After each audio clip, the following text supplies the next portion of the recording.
Chers amis, bonjour. Nous sommes le samedi 8 janvier 2022. Il est 10h20. Quelques news de l'Arménie, de l'Artsakh et de la diaspora arménienne. Tout d'abord, l'Arménie.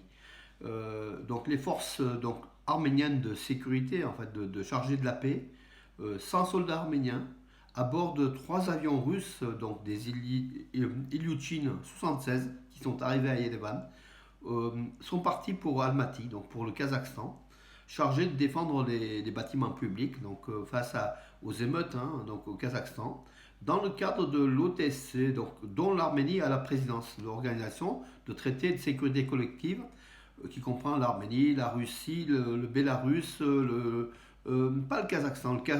Le Kazakhstan est intéressé pour l'entrée et Poutine, bien sûr, fait le maximum pour faire intégrer le Kazakhstan à l'OTSC, donc cette défense collective en fait de quelques pays, bien sûr gérée par la Russie.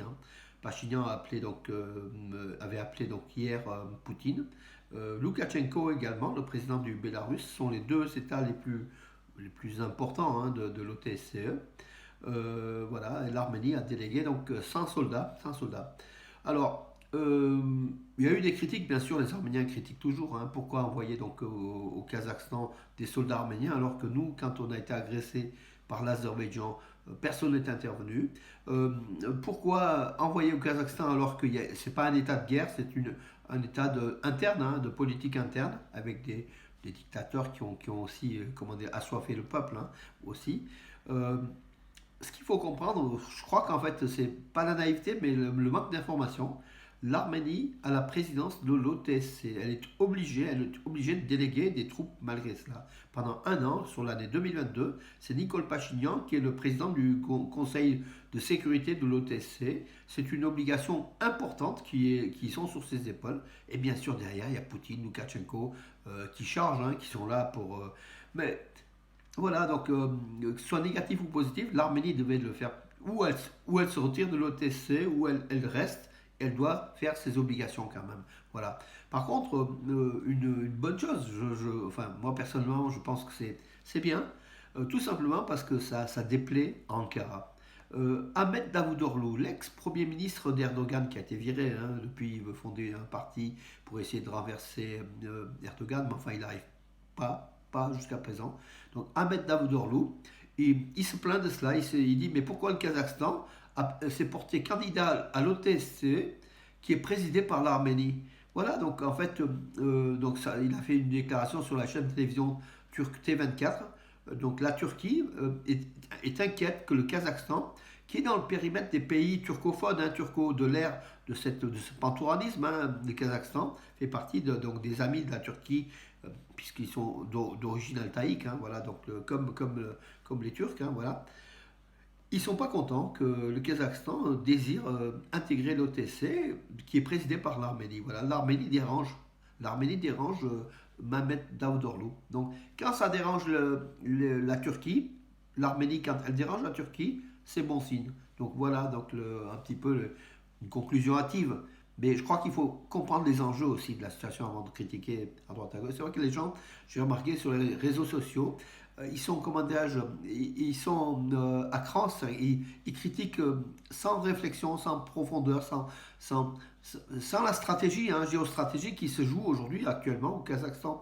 Et le Kazakhstan, c'est aussi un pays où il y a quand même plus de 10 millions de Russes.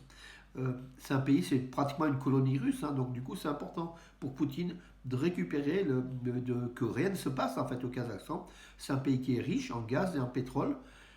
Voilà mes amis, il y a d'autres enjeux qui dépassent largement le cadre des Revan, mais aujourd'hui l'Arménie est à la présidence de l'OTC, donc voilà, et comment dirais-je, elle remplit ses obligations. La bonne nouvelle est venue hier donc aussi d'un tribunal grec, le Sevan Neshanyan, l'intellectuel arménien de Turquie, qui s'était échappé de prison, qui a été condamné en 2014 par Erdogan pour avoir, comment dirais-je, réalisé donc un village, mais enfin tout simplement de Sevan Nishanyan, comme l'avaient d'ailleurs noté les journaux turcs. Il avait tenu des propos contre Erdogan. Donc quand on tient des propos contre Erdogan, en général on va en prison. Donc il a été mis en prison. Il s'était évadé de prison en 2017, je crois en 2017, oui. Après le 14 juillet 2017, il était en prison et Le 25 juillet donc 2017, il s'était évadé de prison. Il avait été trouvé refuge enfin, il avait été en Grèce. Il s'était marié avec une citoyenne grecque et son titre de séjour donc du fait de ce mariage terminé le 29 décembre. Il a été arrêté le 30 décembre. Voilà, le jugement donc, de la Grèce, c'est qu'il doit partir dans les 15 jours qui viennent de Grèce, tout simplement. Là, il est citoyen arménien aussi, donc l'Arménie peut être aussi pour lui donc, la solution d'un repli. Hein, voilà. D'ailleurs, l'ambassade d'Arménie à Athènes s'est battue pour la libération de Sevan Deschanian. Il a dit jamais j'avais senti la présence d'un État, l'État arménien, aussi forte derrière moi à me soutenir. Donc une fierté pour nous. On a un État, on a une République d'Arménie qui malgré tout ce qui se passe, essaye d'aider les citoyens arméniens à l'étranger, des intellectuels qui sont emprisonnés, et l'Arménie qui dit voilà, vous avez quand même une possibilité de venir en Arménie. L'Arménie c'est votre terre, venez, donc il n'y a aucun problème. Et heureusement qu'on a une Arménie qui peut aussi donc récupérer une partie de la population, de la diaspora arménienne, torturée par Erdogan ou par XY, donc voilà. Hein. Bravo à l'Arménie, nous sommes fiers donc, de cet État arménien. L'État arménien qui est donc la diplomatie des États-Unis et de l'Arménie fête leur 30e anniversaire de l'établissement de cette diplomatie. Donc les États-Unis avaient reconnu l'indépendance de l'Arménie très vite. Donc les relations diplomatiques s'étaient, comment dirais-je, réalisées entre Yerevan et Washington. Et aujourd'hui, c'est le 30e anniversaire. Le ministre d'État des territoires et des infrastructures, Gnel Sanossian, a visité le chantier de construction du réservoir de Veni. C'est une réserve d'eau très très importante en Arménie. C'est un projet presque pharaonique qui va arroser des dizaines, voire des centaines, oui, des centaines d'hectares de cette région de l'Ararat, en fait, hein, de la plaine de l'Ararat en Arménie. Voilà, donc il a été visité, l'avancement du chantier. Il y en a pour encore quelques temps, hein, parce que c'est un gros chantier. Garen Khachanov, donc le tennisman arméno-russe, qui était à Yerevan hein, au mois de décembre, est en demi-finale du tournoi de l'ATP, donc oui, à Adelaide, en Australie.